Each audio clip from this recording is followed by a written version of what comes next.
दर्शकों जय भीम। मैं Bhimrao Lonare IBM TV 9 news और डब्ल्यूएच न्यूज में मैं आपका स्वागत करता हूं। हमारे इस दोनों चैनल की ओर से हम एक विशेष कार्यक्रम का आयोजन करते हैं और इस विशेष कार्यक्रम में हम एक अतिथिगण को हम हमारे साथ में रहते हैं और उनसे हम अलग अलग विषय पे चर्चा करते हैं। आज हमारे बीच मैं बताना चाहूंगा कि डॉक्टर राहुल बोधी सर है, जो एक बौद्ध धम्म के एक प्रचारक भी है और महाथेरो है। हम उनसे आज चर्चा करेंगे। वो एक यानी एडवोकेट सुलेखाताई कुंभारे जो है, उनके जो पिता है दादा साहेब कुंभारे जी, उनका एक कार्यक्रम है। तो उस कार्यक्रम में वो सहभागी हुए हैं और इसीलिए वो मुंबई से आज नागपुर में आए हैं। बंटी जी, आपका बहुत बहुत स्वागत है नागपुर नगरी में। इस नाग भूमि पर आपका बहुत बहुत स्वागत है। क्या लगता है आपको, जब आप नागपुर में आए तो कैसा लगा आपको? नहीं, इस समय तो नागपुर बहुत ही अच्छी प्रकार से सजा धजा है। विशेष रूप से नागपुर को सजाया गया। लाइटिंग है, डेकोरेशन है, रोड और सभी, और बड़ी प्रगति की दिशा में हमारा नागपुर शहर जा रहा है। मैं सर्वप्रथम विजय खौसे डब्ल्यूएच न्यूज के जो विजय खौसे है और आईबीएम टीवी 9 के भीमराव लोनारे, इन दोनों को भी मैं धन्यवाद देता हूं कि जिन्होंने आज हमें एक विशेष मुलाकात देने का आग्रह किया। वैसे मुझे जो जाना जाता है विश्वविख्यात डॉक्टर भदंत राहुल बोधी महाथेरो विपश्यनाचार्य, ऐसे ढंग से मुझे जाना जाता है। और मैं विश्व के जो 40 देश की संगठन है वर्ल्ड फेलोशिप ऑफ बुद्धिस्ट, उसका मैं वाइस प्रेसिडेंट करके कार्यरत हूँ।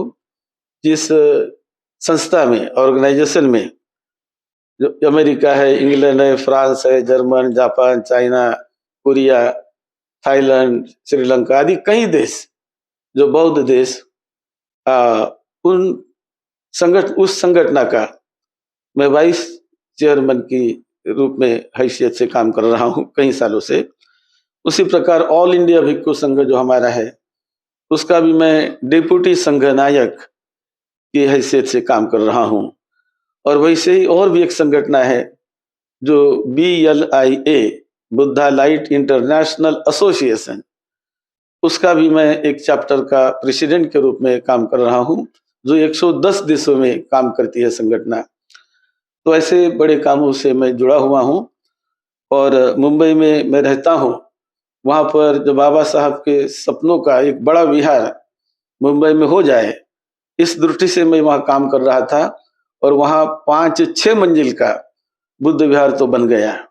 तो मुंबई में इतना बड़ा बुद्ध विहार बांधना ये कोई छोटी बात नहीं, लेकिन उसके लिए बहुत साल हमें बिताने पड़े और अभी वो पूर्ण होने की मात्रा में है ही।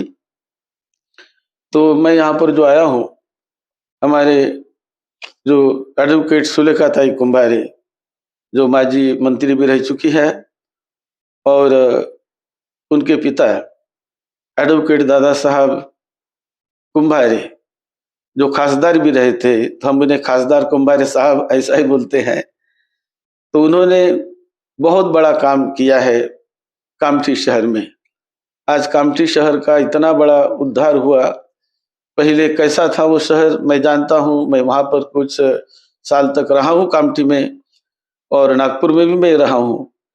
तो अभी जो इतना बड़ा विकास हुआ है, तो विकास अपने आप नहीं होता है, उसके लिए करना पड़ता है, जिद्द चाहिए, प्लानिंग चाहिए, सैक्रिफाइस चाहिए, त्याग चाहिए, सेवा भाव चाहिए। ये सारी चीजें जब इकट्ठी आती हैं, तब कहीं ऐसे बड़े बड़े काम हो जाते हैं। तो आज जो कामठी शहर इतना बदल गया, वहां पर जो ड्रैगन पैलेस करीब 20-25 साल पहले बन गया, तो उसके बाद भी वहाँ विपश्यना सेंटर बना, हाई स्कूल बन गया, कॉलेज बन गया और ट्रेनिंग सेंटर बना। तो कई ऐसे समाज के उत्थान के कार्य हमारी ताई सुलेखा ताई कुंभारे जी ने जो किया है, तो उन्हें भी मैं देखने के लिए भी आया हूँ। उन्होंने मुझे विशेष रूप से भी बुलाया है और कल मैं सुबह के फ्लाइट से कोलकाता जाकर मैं बुद्धगया जा रहा हूँ। बुद्धगया में भी एक ऑल इंडिया भिक्षु संघ की विशेष मीटिंग है, तो ऑन द वे इस प्रकार से मुझे वहाँ भी जाना पड़ रहा है। तो ये जो काम हुआ, ये बड़ा ही सराहनीय है। अब नागपुर शहर तो इतना मतलब खूबसूरत दिखने लगा। रात्रि के इसमें तो हमने सुना कि बहुत सुंदर दिखता है, पता ही नहीं चलता कि हम नागपुर शहर में रहते हैं क्या। लेकिन ये सुंदरता जो ये G20 के लिए की गई विशेष रूप से, और वो करनी चाहिए इसीलिए कि हमें अपने देश को, जब हम अपने देश के लेवल पर सोचते हैं तो ये अच्छी बात है, लेकिन जब इंटरनेशनल प्लेटफॉर्म पर हमें जाना है तो वहां इंटरनेशनल प्लेटफॉर्म पर हम जाते हैं भारत के नाम से।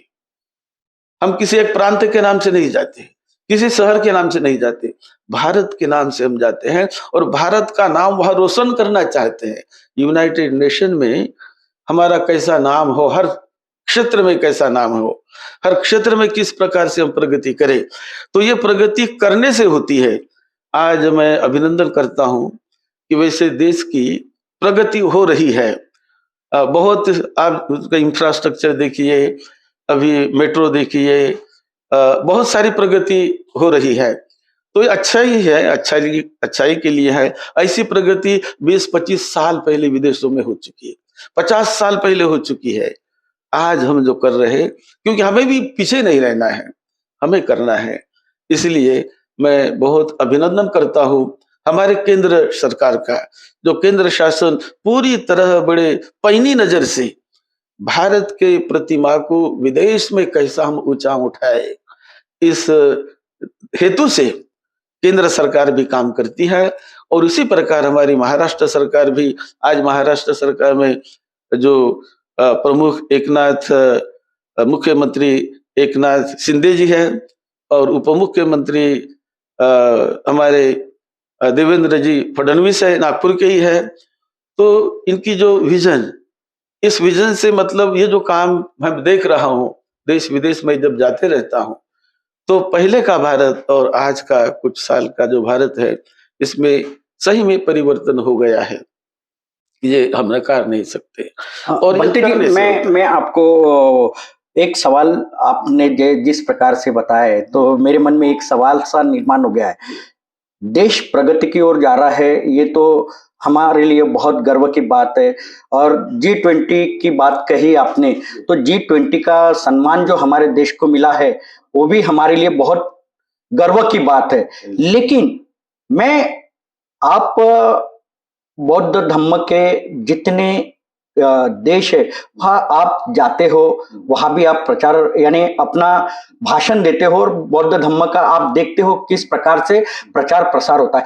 लेकिन ये जो भारत देश है जहां पे तथागत भगवान गौतम बुद्ध जी का जन्म हुआ है, उसी भारत देश में एक शोकांतिका है कि बौद्ध धम्म का जिस प्रकार से प्रचार प्रसार होना चाहिए उस प्रकार से नहीं हो पा रहा है।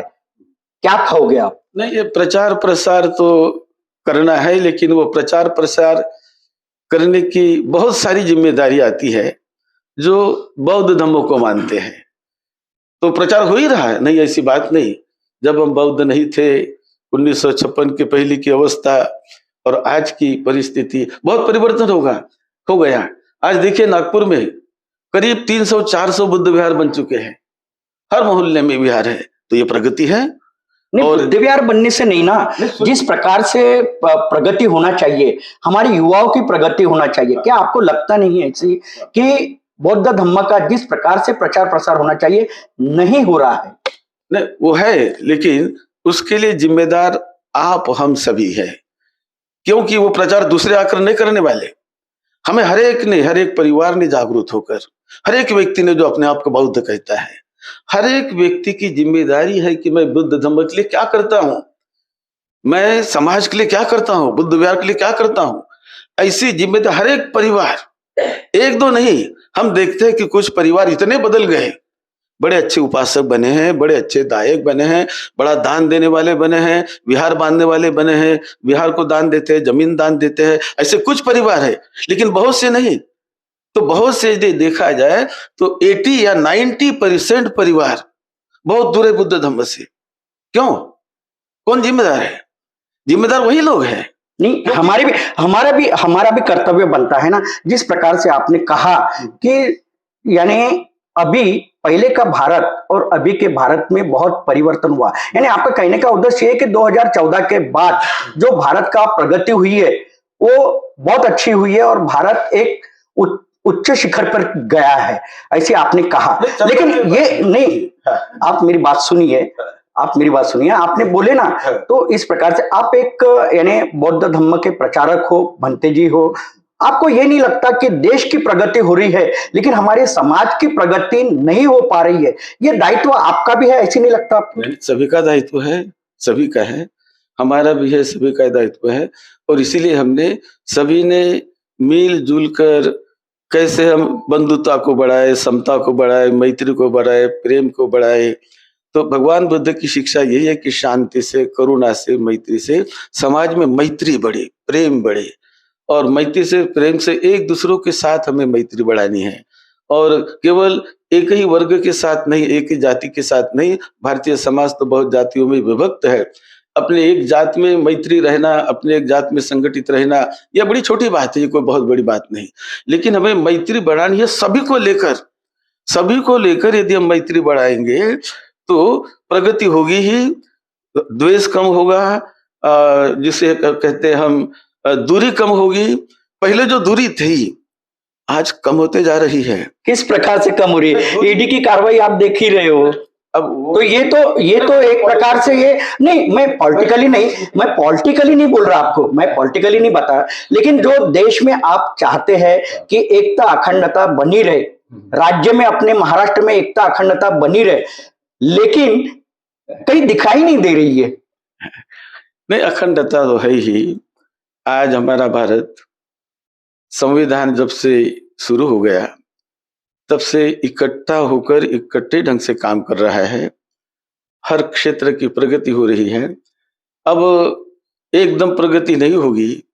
जब मैं जहाँ तहाँ घूमता हूँ, कहीं शहरों में मैं जाता हूँ तो देखता हूँ शरीर का इंफ्रास्ट्रक्चर बदल गया। और जब पॉलिटिकल बात आती है तो वो तो पॉलिटिकल जो बात, उसमें मैं नहीं जाऊंगा। पॉलिटिकल एक अलग होता है। पॉलिटिकल का मकसद होता है कि मैं सत्ता पर आ जाऊं, मैं ये मेरे हाथ में कमांड आ जाए। हर एक व्यक्ति चाहता है, जो खड़ा होता है चाहता है कि मैं जीत के आ जाऊं। उसी प्रकार जो कुर्सी पर बैठता है चाहता है कि मैं कुर्सी पे बैठा रहूं, कुर्सी मुझे ही मिले। और ये कुर्सी मिलाने के लिए वो अलग प्रकार की टेक्निक होती है। तो उसमें मैं नहीं ज्यादा जाना चाहता, लेकिन मकसद ये होना चाहिए कि हमारे गांव की कैसी प्रगति हो, शहरों की कैसी प्रगति हो, रोड की कैसी प्रगति हो, इंफ्रास्ट्रक्चर की कैसी प्रगति हो, एजुकेशन की कैसी प्रगति हो, मेडिकल क्षेत्र में कैसी प्रगति हो। तो इस दिशा में हमें जाना है, एजुकेशन की दिशा में जाना है। आज हमारे जो लड़के हैं, मैं इंग्लैंड जाता हूँ, इंग्लैंड में कई इंडियन लोग हैं, बहुत पढ़े लिखे।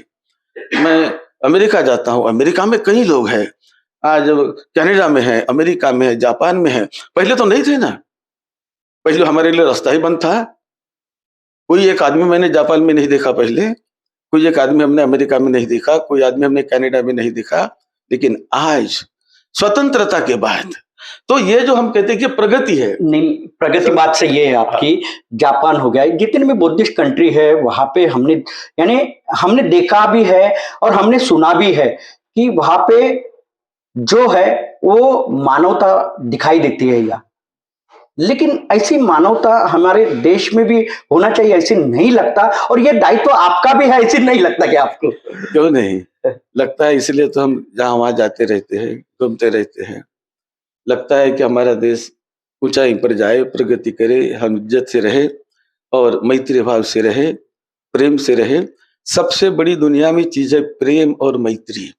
तथागत बुद्ध ने ये सिखाया कि तुम किसी भी क्षेत्र में काम करो, लेकिन प्रेम और मैत्री को बनाए रखो और उसके साथ अपने समाज के लिए, परिवार के लिए, देश के लिए काम करो। आज जो सुलेखा ताई ने काम किया, ये किसके लिए काम है? नहीं, सुलेखा नहीं, ताई बताइए ना मुझे, किसके नहीं, नहीं, लिए है? सुलेखा ताई का जो है वो मैं बात करूंगा कि सुलेखा ताई एक वो अच्छी उपासिका है हाँ, और बौद्ध धर्म का प्रचार प्रसार कर रहे हैं, हमें उन पे गर्व है। लेकिन मैं आपको बताना चाहूंगा और आपने जो बताया कि द्वेष भाव, शांति, लेकिन इसी बुद्ध के धरती पर अशांति, लोग बोलते, हम नहीं बोलते, अशांति का मार्ग दिखाई दे रहा है। क्या लगता आपको? नहीं, शांति के ही रास्ते से हमें चलना है।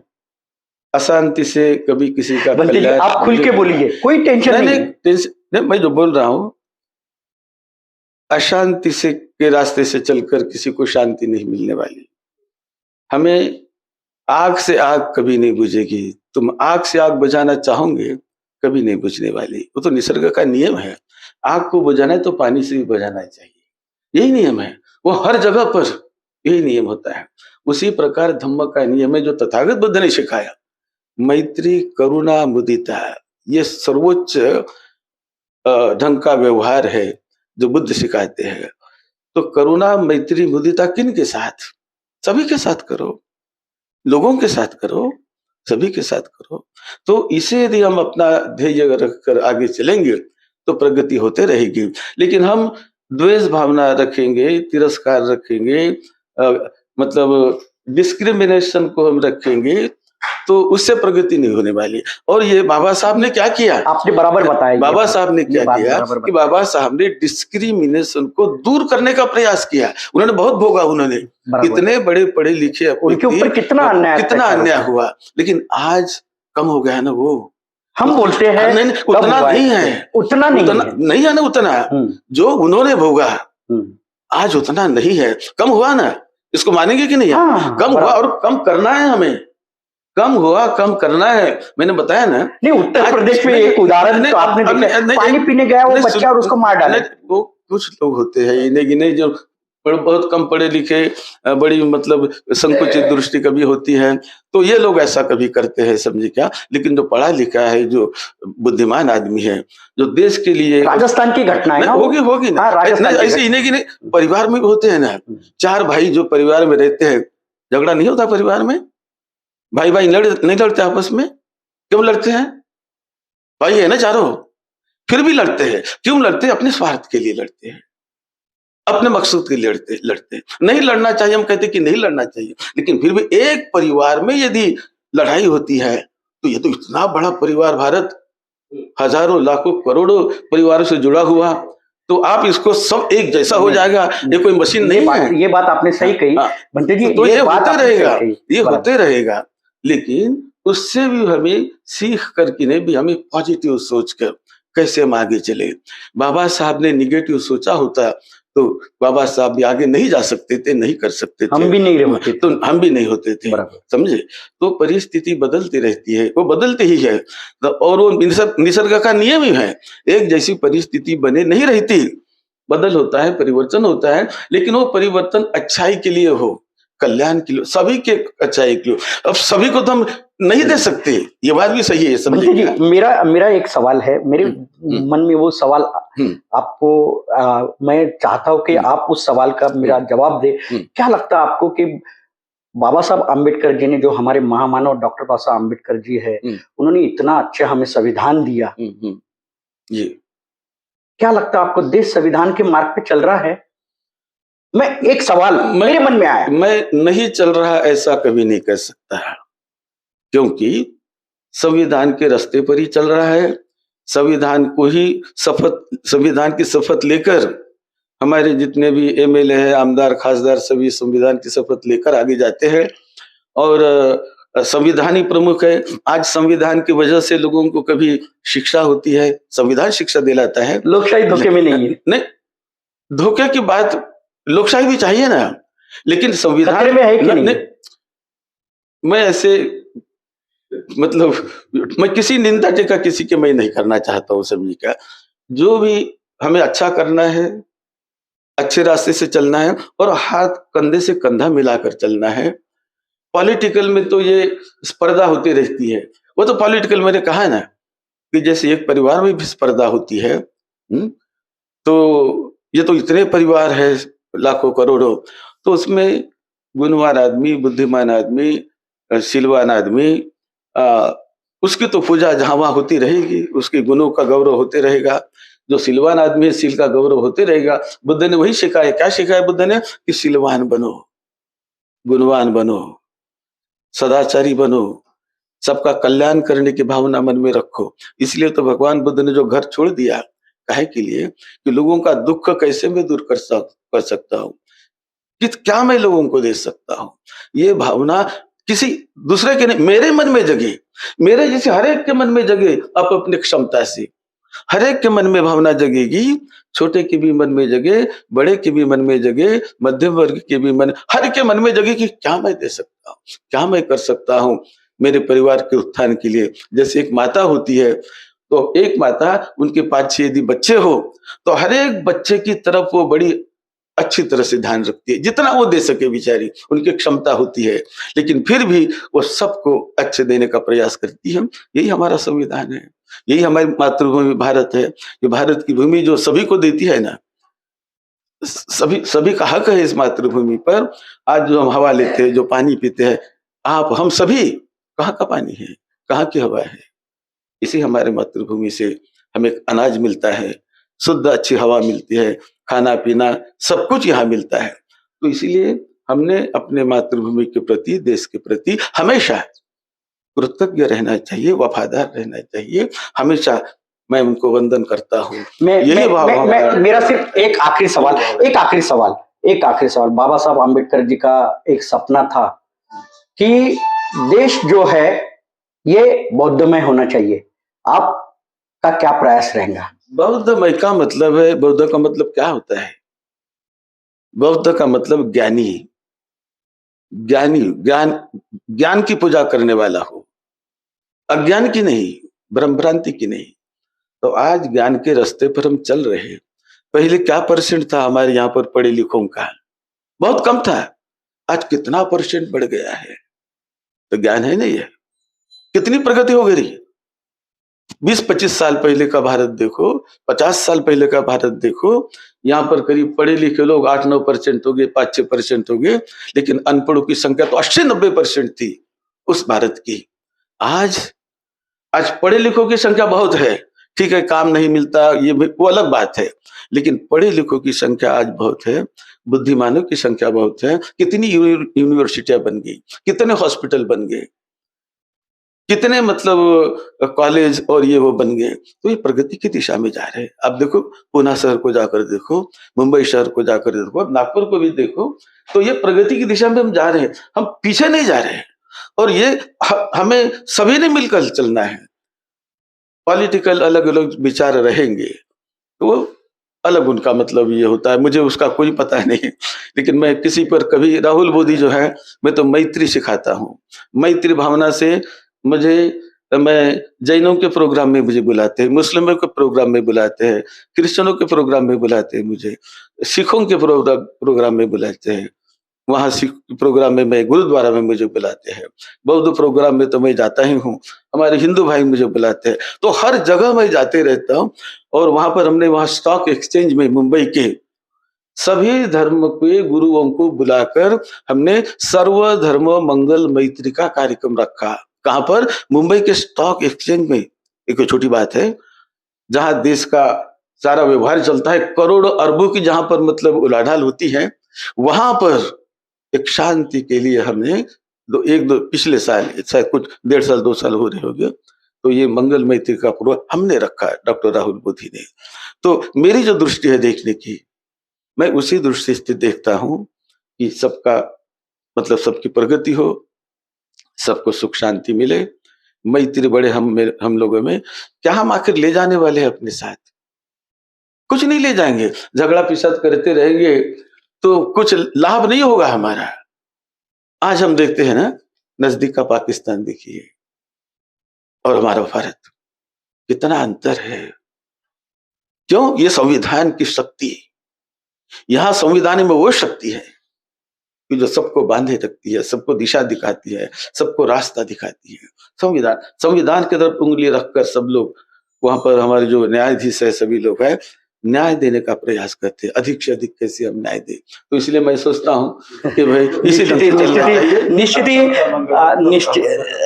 निश्चित ही हमारे साथ में ये जो आज एक हमारे एक विशेष कार्यक्रम में जो अतिथिगण थे वो है भंते डॉक्टर राहुल बोधी जी हमारे साथ में थे आज, जो कि विशेष कर एक कार्यक्रम में जो एडवोकेट सुलेखाताई कुमारी का जो कार्यक्रम है उनके कार्यक्रम में वो सहभाग लेने के लिए मुंबई से नागपुर आए हैं और आज हम उनके साथ चर्चा की है। उनका एक ही कहना है कि मानवता यही सब कुछ है और जो मानवता के मार्ग पे चलेगा तो ही देश की प्रगति होगी, ऐसी उनका कहना है। तो आप देखते रहिए IBM TV9 news WH news. हमारे चैनल को लाइक कीजिए, सब्सक्राइब कीजिए, आइकॉन बेल बटन दबाना न भूले। धन्यवाद, नमस्कार, जय भीम।